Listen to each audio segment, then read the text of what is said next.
Hi. கான்செப்டில் வந்து code படம் ஏதாவது ஸ்பெஷலாக பாடுவீங்களா ஒன்று? அப்புறம் முக்கியமாக நாங்கள் பவதாரணி சாங் வந்து ரொம்ப எதிர்பார்ப்போம். அவங்க மறைஞ்சாலும் நம்ம பாடல்கள் கூட நம்ம கூடிய இருக்காங்க அப்படின்னு எதிர்பார்ப்போம். மயில் போல அந்த சின்ன சின்ன கண்கள் ஏதாவது பாட வாய்ப்பு இருக்கா?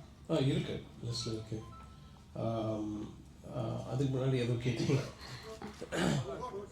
ஏங்க அந்த பாட்டு தான் பர்ஃபார்ம் பண்ணுறோம். அண்ட் third single release ஆகிறதுக்கு like we are waiting for the masters. Wow.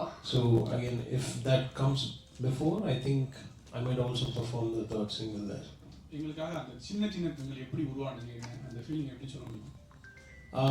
Actually அந்த பாட்டு வந்து பெங்களூரில் கம்போஸ் பண்ணேன்.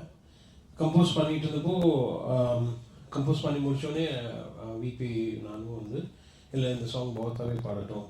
அப்போ she was in the hospital and it's like okay சரி ஹாஸ்பிட்டல்லேருந்து வெளியே வந்தோடனே நம்ம ரெக்கார்ட் பண்ணலாம் அப்படின்னு நினச்சேன். And then everything happen after so many days and I was like இந்த பாட்டு எப்படி பண்ணலாம் அப்படின்னு யோசிக்கிற அந்த ப்ராசஸில் வந்து லால் சலாமில் ஏஆர் ரஹ்மான் சார் வந்து I think Bamba Bakya and Shahul Hameed நினைக்கிறேன். ரெண்டு வாய்ஸ் ஏஐயில் பண்ணியிருந்தாங்க. ஸோ நான் அமீன்கிட்ட கேட்டேன் லைக் ப்ரோ இந்த மாதிரி ஹூ டிட் திஸ் அப்படின்னு.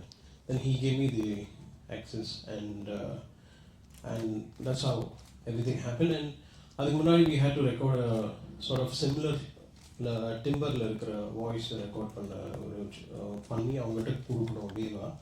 ஸோ அதுக்கு பிரியங்கா வந்து ரெக்கார்ட் பண்ணோம் அதுக்கு முன்னாடி.